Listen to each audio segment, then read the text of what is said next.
I think like we was talking about over the last couple of days is it's good to start off with an introduction of a little bit more of our background, seeing as we'll be working a little bit more together. Yeah, could be a lot more, but yeah. So backgrounds, where I began, goes way back into the 1960s. An interest in the mind. I looked at psychology and thought it was kind of flat and boring, too many experiments with rats. I wanted to know about the human mind. Mm. So I found books on Buddhism and yoga that spoke about mind, body, consciousness, and mind. I didn't know what consciousness was at that time. I was just a normal thinker. And what age was you then, David? I was 21. So that's when you was living in Canada. You went on this. Yeah, I was living in Canada. I was working for the Ontario government, blah blah, legal surveys, civil engineering, and a very straight profession. Great job, perfect for life. Signed up for life, but my curiosity was going somewhere else. What else is there in life? And I mentioned to you going to Expo 67 in Montreal and seeing pavilions and demonstrations, illustrations of other countries and what they were doing, different cultures, and also there were some big companies like Mitsubishi and Sony and like that had these electronic pavilions where they were demonstrating, showing what they had produced, and it was all like science fiction like. So it blew my mind, and I said, okay, I'm going to go traveling and seeing this. That was before yoga.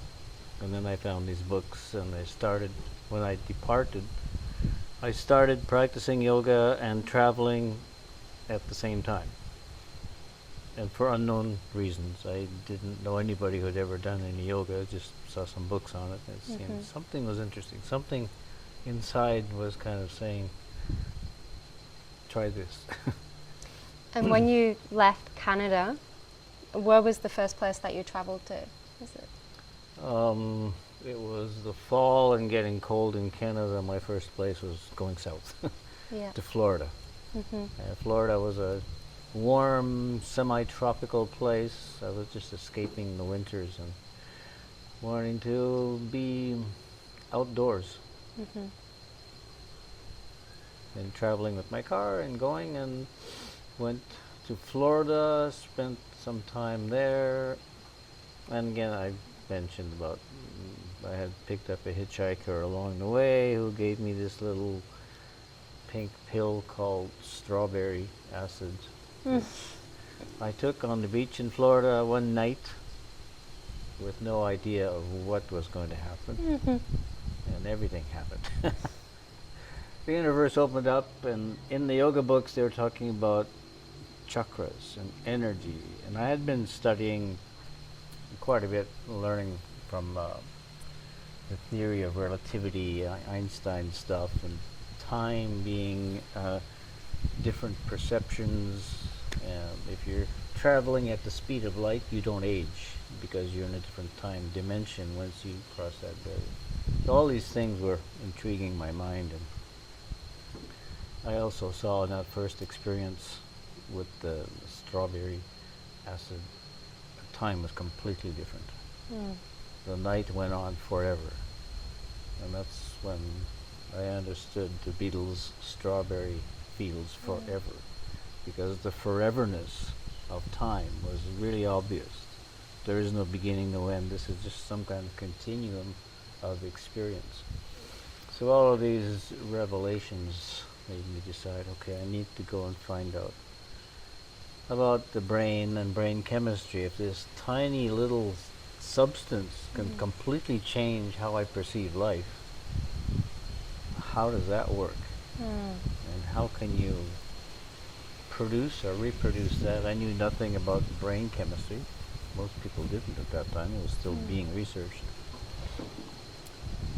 So that led me to India, finding Dr. Swami Gitananda and being guided and led to him as soon as I got there without any plans. I had no idea where I was going in India. Just, I'm going to find yoga. Yeah. And I found him right away. And he had this comprehensive course with 9 forms of yoga and a complete education. Okay, yeah, this is exactly what I'm looking for. Yeah. There was a knowing inside of you that that's where you was meant to be at that time.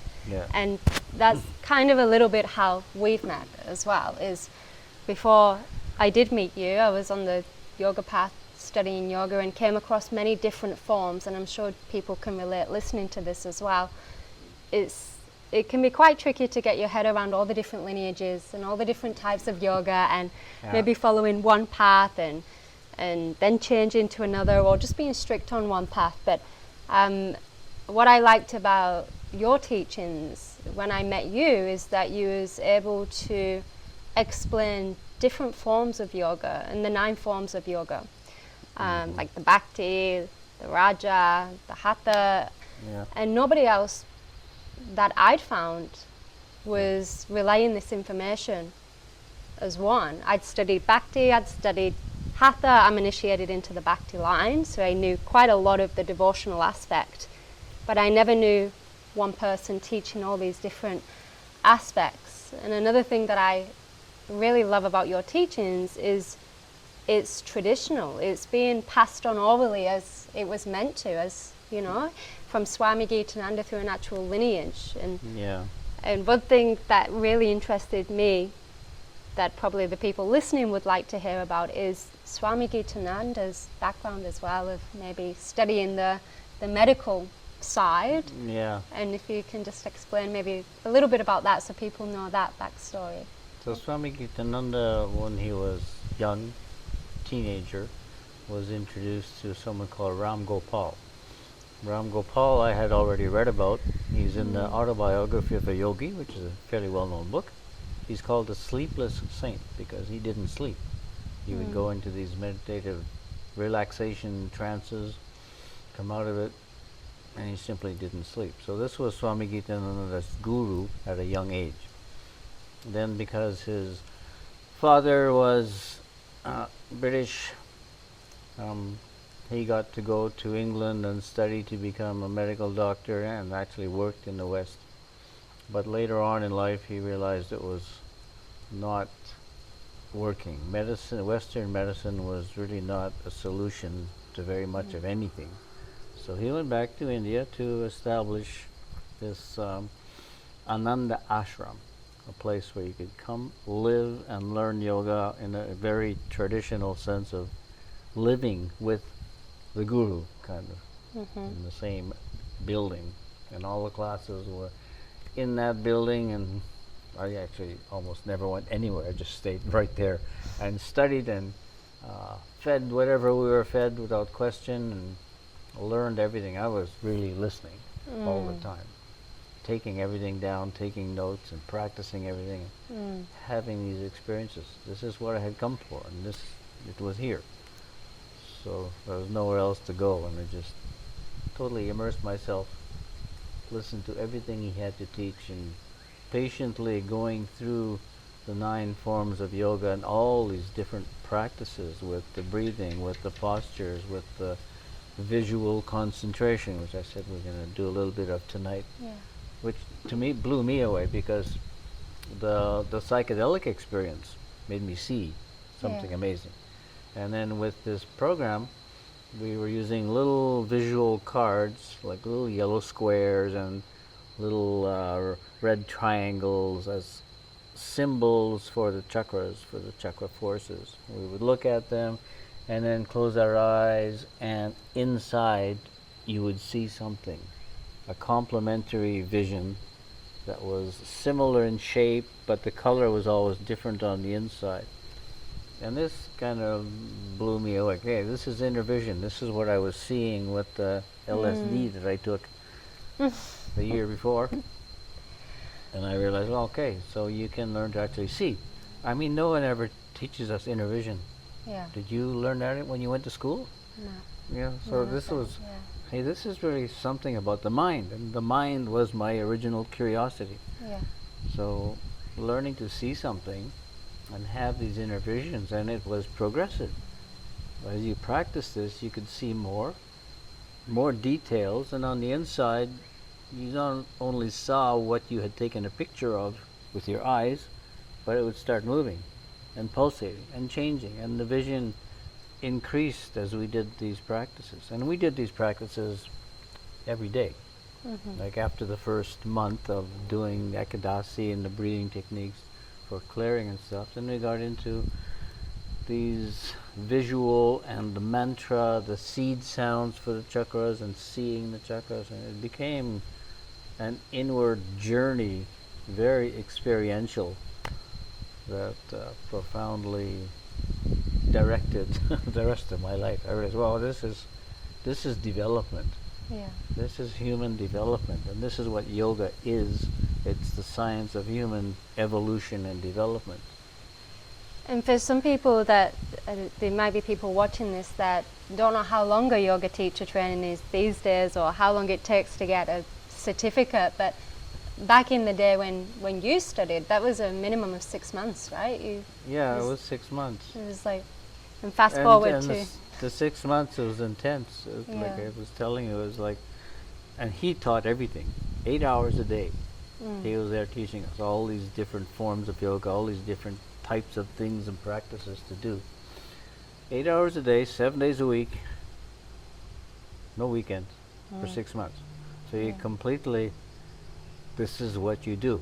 And you get the habit of wake up, breathe, start moving, have some morning tea, go to the class and activate your body, get all the fluids going, and then next class you're talking about breathing techniques and how the mind works and the modifications of the mind, the Yoga Sutras, and then the next class is visual concentration, and then we have a break and we have lunch, and then the afternoon class would be something like Yantra Yoga, studying the mathematics of sacred geometry and calendar time cycles and things like that, and then some kind of an in-depth deep relaxation like a yoga nidra, and then from there into some internal meditative state.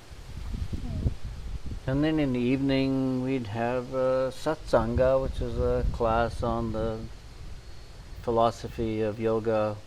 You would give a whole concept of the Samkhya philosophy and explain a bunch of things, and then we'd have a question and answer period if we had questions. And by then it was 9 o'clock, and okay, bed. go to bed, because we wake up at 5 o'clock, the bell went off, and time for tea and go to morning practice. And that's one of the reasons why I'm here and getting on video and sharing this. We have these conversations all the time, but we kind of said, okay, let's just put a camera in front and see how this goes. I suppose one of my main purposes is to explain to people that yoga is not just what you practice on the mat or do for 200 hours. It's how you live outside of that 200 hours, or how you live outside of the mat as well. And it's we live in a world now that's very fast paced. Attention spans are getting less and less, and I think it's really important to come back to the fundamentals of how real yoga can be so transformational when practiced right. And if you don't have that knowledge of what it can really do, then you're susceptible for it to be manipulated, and you just kind of believe in what's out there that can create more chaos than actually helping. And I feel like somebody's got to start speaking out about this, and I know people do, but for me, I want to make people more aware of how transformational yoga is when practiced correctly, and how beneficial it is as well, especially for any mind, not just the modern mind, but even as we're getting with less and less attention span. I think it's very important to. And you don't have to be flexible, right? That's the biggest thing I hear out of. Well, yeah, exactly what I hear from people. I can't do yoga, I'm not flexible. Yeah. You don't need to be flexible to breathe. Yeah. Breathing is more fundamental than any of the postures. Breathing awakens the mind. You start breathing deep, you become curious. You start asking questions.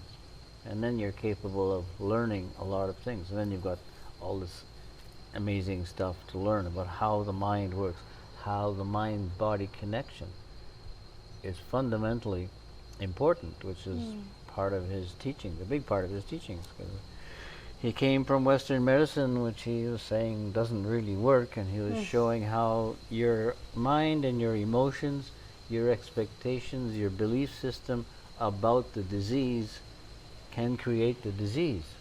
If you really believe, oh, well, my father had pancreatic cancer, and that means that I am vulnerable, I might have it, it might be genetically already in me. And if you believe that, It will happen. exactly. And you realize with yoga, mind over matter is a fundamental reality that we're not realizing how it works when we're negative thinking. It's not just a question of I'm visualizing a positive, beautiful life. Every thought in the back of your mind has an impact. Yeah, I mean, I see a lot of manifestation workshops, but a lot of manifestation workshops that I see are not really living the life that they want. So it's kind of like hiring a financial investor and they're broke. You know, I kind of want to say, okay, well, what have you manifested, and let's see, because no matter if you think of something you want to come in, the subconscious is very strong. That rules everything, right? And thankfully, we have practices like Ikadasi of rewiring the subconscious to then have a blank slate, so then we can draw in maybe the correct things and actually what we want. And can you talk a little bit of Ikadasi? Yeah, the blank slate you mentioned. Because we've gone through an education system in the West that has prepared us for all kinds of diseases, because we have learned about this disease, that disease. There are incurable diseases, there are autoimmune disorders, there's all these things, which the very fact that we hear about them puts the seed into our mind. And then if there's any reason for that seed to sprout, like, oh, my father had this problem, then you start to think, maybe I can have it. That thought can kill you. And the reason we do Ekadasi is you look at that thought, well, why are you believing that thought? And then I go into quantum physics. In quantum physics, the world, the universe, is made of waves of electromagnetic energy that are all containing possibilities and information. And instead of accepting what you heard on TV or what bad news was there or what you were told, you can come up with something different, another possibility. But you've got to step outside of the masses, right? Yeah. And that's the thing, like, because let's be honest, from a young age, you, like you said, you're programmed to believe that, and everybody else around you is. But when one person steps out, it's kind of like steps out of the masses and then realizes you step here. Out of the box, so here we are. And you realize the truth. Yeah. I remember the saying, you don't really understand a place until you've moved away from it. And I remember that's definitely the case with my upbringing, and now I get to see more truth of what you want to bring in, but you've got to be open to that, I guess, and have the access to and the discipline to follow through, because you can have the knowledge, but it's really important part of the practice as well is to show up and have conviction to do these practices, and it doesn't just fall on your lap, right? It's you've got to do the work as well. That's it, the practice. So you need to do it. And the practices to be done with the mind, of course, include Ekadasi and these breathing techniques that dig into your mind, bring the energy into parts of your mind that are subconscious, where you have what you've been programmed with, things that you didn't like, and fears and worries, bad experiences that you don't want to think about. So we have a way of stuffing them into the back of the mind. And we do that with breath also. By holding our breath, we lock something down. So when you start breathing deep, you're moving energy through all these parts of your nervous system, through a whole bunch of neurons that normally are just sleeping. Because you remember, people only use 10% of their lungs and of their brain. So as soon as you increase the lung capacity, fuel yourself with more oxygen, Let me just say that again. People only use 10% of their lungs capacity. Like, Yeah. it's crazy how we've just fallen into that. Yeah. I mean, I'm consciously trying to always be aware of my breath, but even just speaking to you, I forget about that. It's something that you constantly have to remind yourself to breathe. Yeah. Breathing is a feeling, Yeah. and we're thinkers. Mm-hmm. We've been programmed to think, think, think. Mm-hmm. And the thought distracts us from feeling the fact that we're not breathing. As soon as you start breathing, you're creating this sensation of expansion, contraction, movement, and flow, and activating everything in your body. Because every cell in your body needs oxygen all the time. Mm-hmm. When they don't get it, they're just resting. And when they're resting too long, they begin deteriorating. Mm. And then we have the onset of disease. Wherever you have the slowest circulation, the least amount of oxygen, the cells become dysfunctional until they can't survive anymore, and then they mutate and they change their own chemistry so that they can live without oxygen because they don't get any. And that becomes a cancer cell. And this is becoming more and more common. So what Swami Gitananda was telling us again was there's no such thing as an incurable disease. Western medicine just doesn't know how to go about it, number one. Number two, they don't want to know. Because Western medicine, and he was saying this in 1971, Western medicine is based on treatments and drugs and surgery and all these things that are very profitable. So we don't want to change that system because the people in the system are some of the best paid people on the planet. They're not going to say, no, just go and be healthy because they're living off your disease. Okay. Yeah. So we have a system of medicine that is living off the disease of the people. Yeah. And it doesn't want to change that. Yeah. In fact, if they can diagnose you with something that you'll need to take this drug for the rest of your life, well, they just guaranteed their income for the rest of their lives. This is how the system works, and this is what he was trying to explain to us. I had no idea about this at the time. I knew nothing about what was really going on, but he kind of opened our eyes up to how the system really works and why we need to become responsible for our own health. This is the only thing that really works, and he saw this with 38 years of medical practice and looking at the statistics of everything that he had treated and dealt with and saying, okay, we've seen that this doesn't work. So, and he knew that yoga did. And I think that's a big point, isn't it? It's taking responsibility for ourselves. I can speak personally, like you can blame that person in the relationship that you're in for not being happy, you did this, you did that, or you can blame your upbringing or whatever, but ultimately we do have control of our destiny once we take accountability for ourselves. Yeah. We can change it. And that's the empowerment that comes with yoga. Yeah. Didn't mean to cut you off. Go ahead.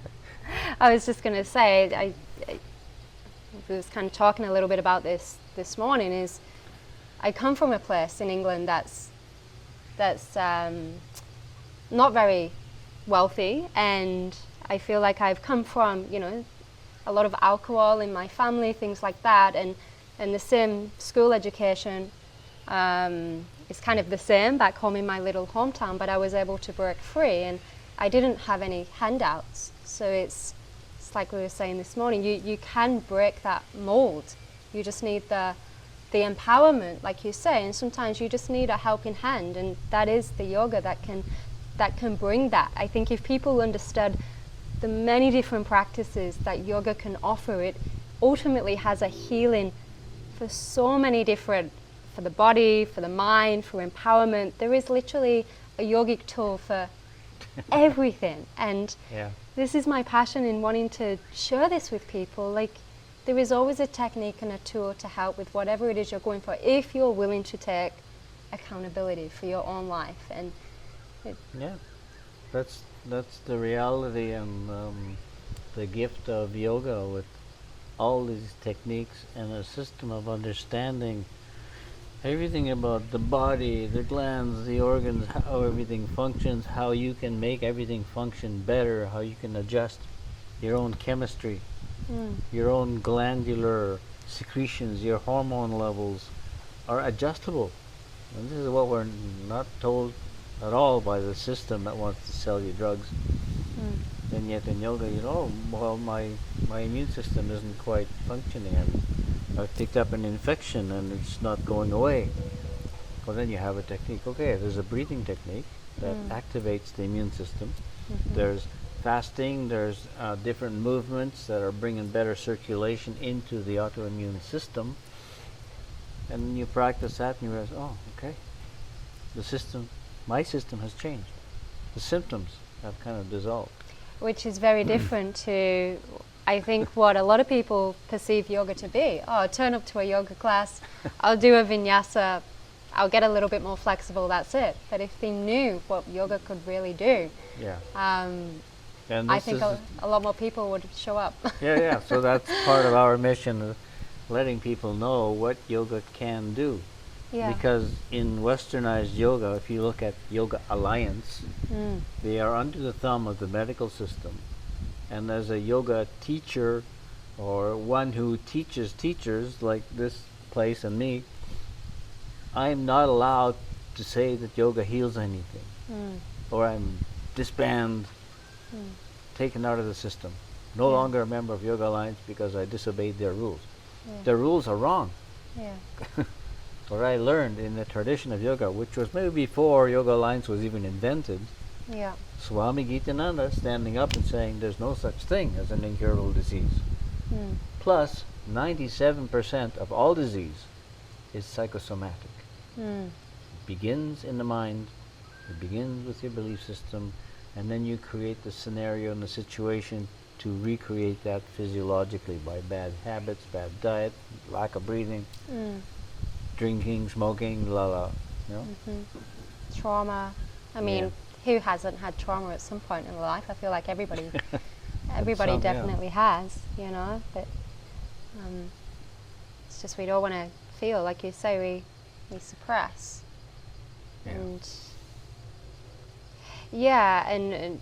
even yoga teachers, I mean, I've been teaching now for over 10 years, and I feel like we have an obligation to share more, and I suppose for anybody that wants to get into yoga, I want to say as well that you don't have to know everything. That's why you have a teacher, right? If someone's even feeling a little bit lost in the mind, or has immunity issues, or whatever in their body, or just wants to, I don't know, grow or get out of a situation that they're in, you don't have to know all the technicals behind it. You can just reach out to get help from a teacher such as you or me or whatever, but somebody that you trust. I really want to keep saying this. It's so easy to give your power away in yoga, and you just turn up to a class and you feel like that person knows best. But I want to say, well, actually, how long have you been practicing? Where did you learn from? It's What's important your experience with it? to ask these questions, because 98% of yoga teachers, in my opinion, haven't got the traditional based aspect to know all these tools and techniques, and you'll know from people turning up to your teacher trainings. Some people just want certificates, and you're going to get that. So it's important to ask the questions as a student, and make sure you're in the right hands, because when you're dealing with the mind, that's very important. That's a big thing.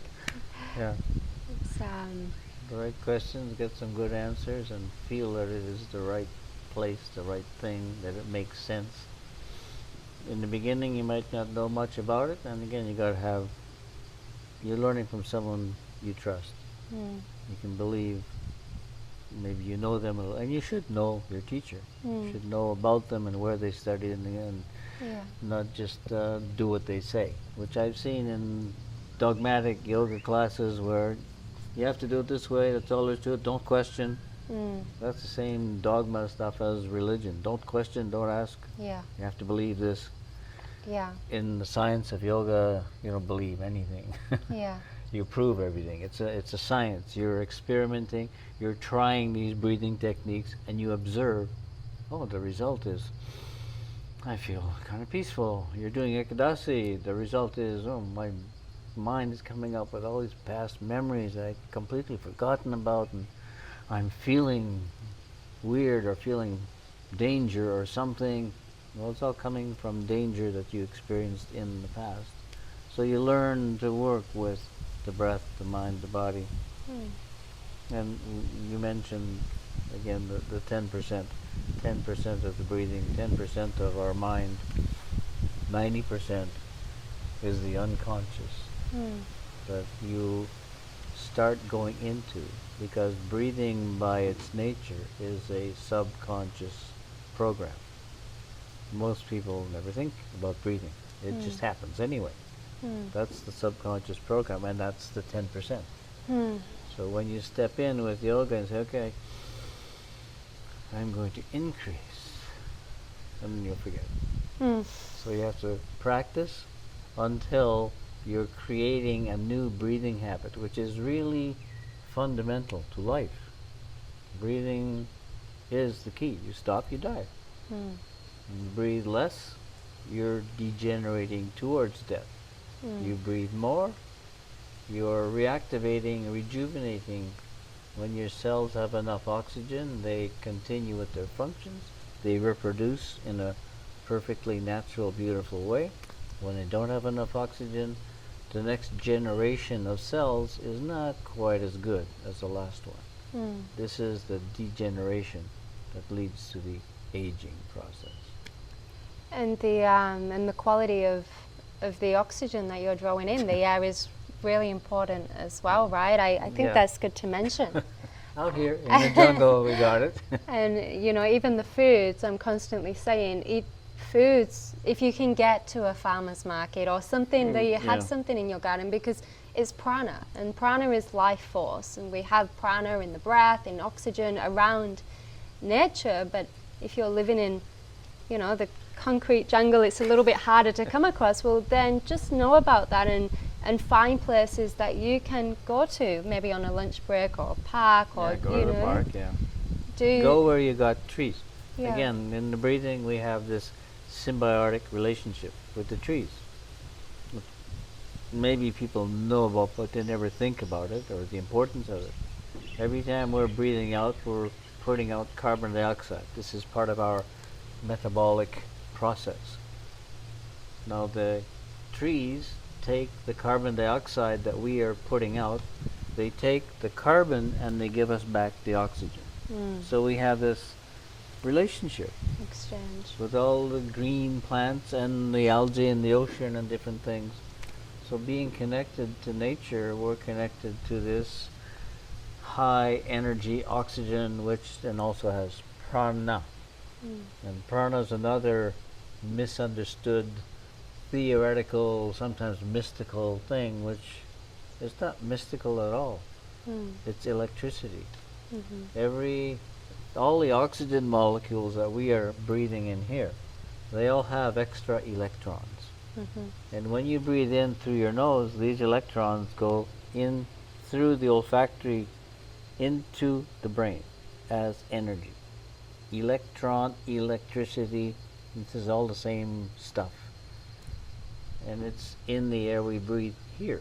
Now if you go back to the people living in the city in an office in their little concrete boxes, you might still have enough oxygen to keep you alive, but there's no prana. The prana is not there. So the motivation, it gives you motivation, inspiration.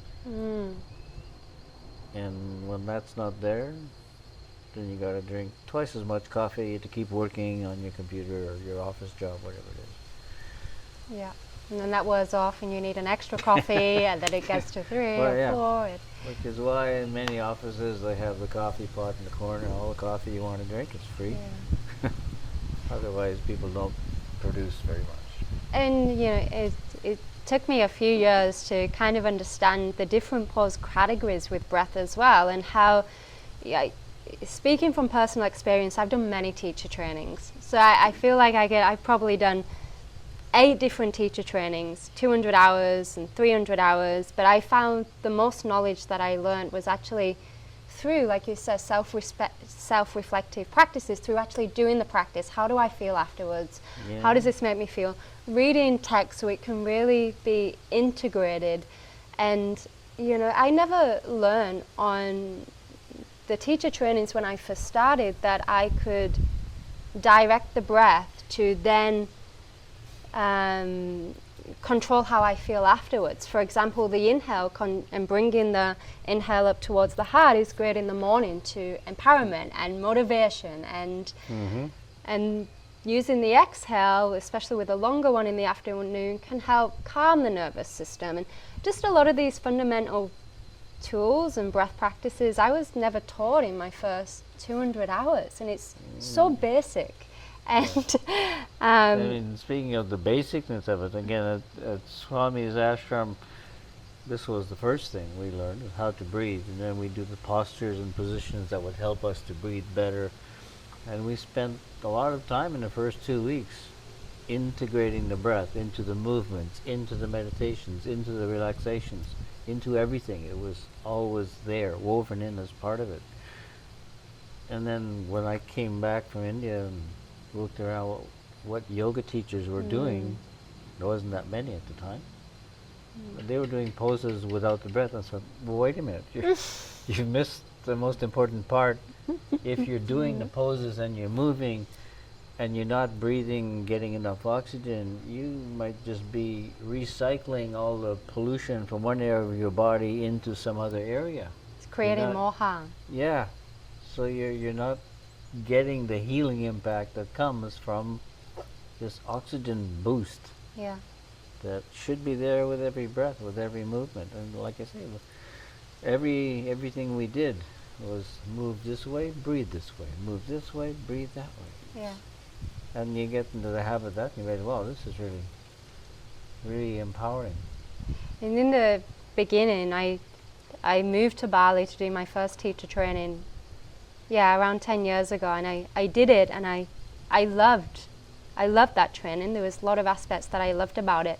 And when I went back to Byron, I did more teacher trainings, and I kept feeling like something was missing, that there was a lot of logic, and there was a lot of kind of like Chinese whispers. It felt like there were the teacher trainings that I was participating on felt like it was passing down knowledge that they had heard of, but you knew that it wasn't lived experience. And I'm like, there is something missing here, that this isn't yoga. It just feels like it's reading from a book. And it's the theory of yoga.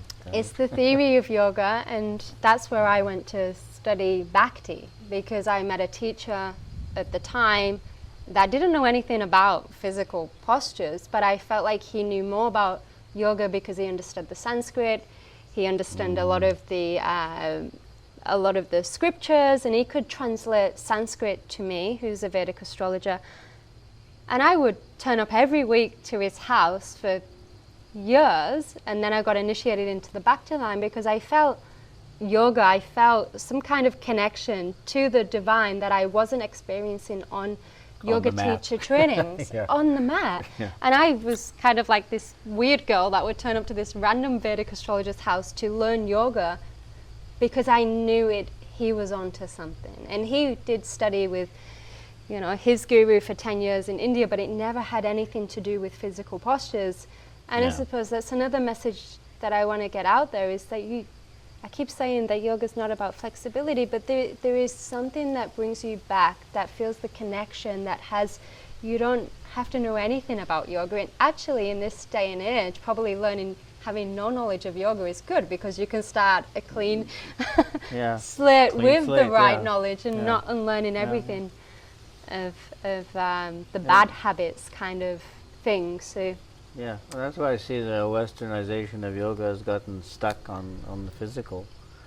Hatha yoga, which includes all these styles of yoga, Iyengar, Vinyasa, they're all styles of doing the postures. It's all very physical. You just go up to the next level. The second part of yoga, the second form, is Jnana yoga. And this is the study of scriptures and the study of something non-physical. You study how the mind is working, a connection between your mind, your emotions, and how your body is supporting that or creating some of these scenarios, some of these feelings. But you're looking at, you can be sitting in a chair, not in any particular posture. You're just sitting in a chair observing your mind. This is Jnana Yoga. Knowledge and wisdom about how your mind is working, how it creates the emotions, how it influences your chemistry, all of these things. Which, I mean, when I learned this and tried to research it when I came back, it wasn't really known in Western medicine. Now it is, because they've done the research and they see that in this area of the brain called the hypothalamus, which is then connected to the pituitary gland, this is where your thoughts, the vibration of your thoughts, gets coded into the vibration of the molecules of your brain chemistry. So it becomes an actual physical molecule just from the frequency of what you are thinking. Now, if your thinking is shitty, I feel stupid. I feel like your feeling is then created in the chemistry to create. It's created into your emotional state, and you feel shitty. And so the importance of looking at your thoughts, analyzing them. Why do you think this? Well, my teachers always used to say I was stupid. I couldn't get it. And then that becomes, I think I'm stupid. And that thought makes you stupid. They don't get it. So all of these mind-body connections, again, a very important aspect of yoga that you're not going to get in a yoga class that you go to twice a week or something. And yoga isn't going twice a week to a class. It's going to a class, learning what to do, and then you do it all the other days. You're just learning the practices. It's up to you to practice. And this is where a lot of people don't get that. They only do yoga when they go to a yoga class. Well, yoga is essentially just listening to this talk. It's Gyan Yoga, like the knowledge, essentially. People can be doing that whilst just listening to a little bit of the background. And that's my real deep desire is, like, I just heard it so many times. I really want to help people to know that it's not a one-fits-all approach, that it literally can help any shape, any mental tendencies. It's really for anyone, and hopefully that message keeps on getting shared in the yoga community, because anyone can start someplace. You know, I've taught some older folks. I think you have too. Worked with older people. If you show them how to breathe, it changes how they feel very quickly. Aging is connected to lack of breathing. Again, this is another study that most people don't know about. As you age more, you breathe less and less. As you breathe less and less, you age more and more. So they're totally connected. And you realize, well, if that's true and you step in, it's okay, I'm going to breathe more. Then you're reversing the aging process. And I have been demonstrating this. I'm trying to tell people this is doable. I am an example. Because I'm still feeling like a very young man in his prime, and biologically, genetically speaking, with the testing of my DNA and the telomeres, I am 25 years younger than I'm supposed to be. So to me, this is a demonstration of how yoga works. You retard the aging process. I don't have aging symptoms. I don't even think about aging. And I don't have any of the diseases I haven't had for 50 years. Okay, 50 years of being healthy. No disease. So this is important for people to realize, well, actually it's doable. It's not because I'm so special or miraculously born of a virgin. It's the reality of practicing yoga. The benefit is impeccable health. Resistance to all known and unknown diseases.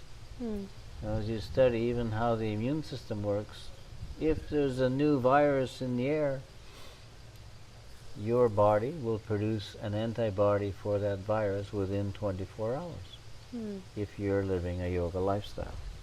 and practicing, got good breath and good diet. Mm. Otherwise, it may take weeks, and by then the virus has inside of you has taken over your body, Mm-hmm. which is what viruses do. Okay, we should stop here because we gotta look at how this goes. Okay. Thank you. Thank you. It's been great. Our wisdom is going out. I hope it wakes people up. That was a great chat. Yeah.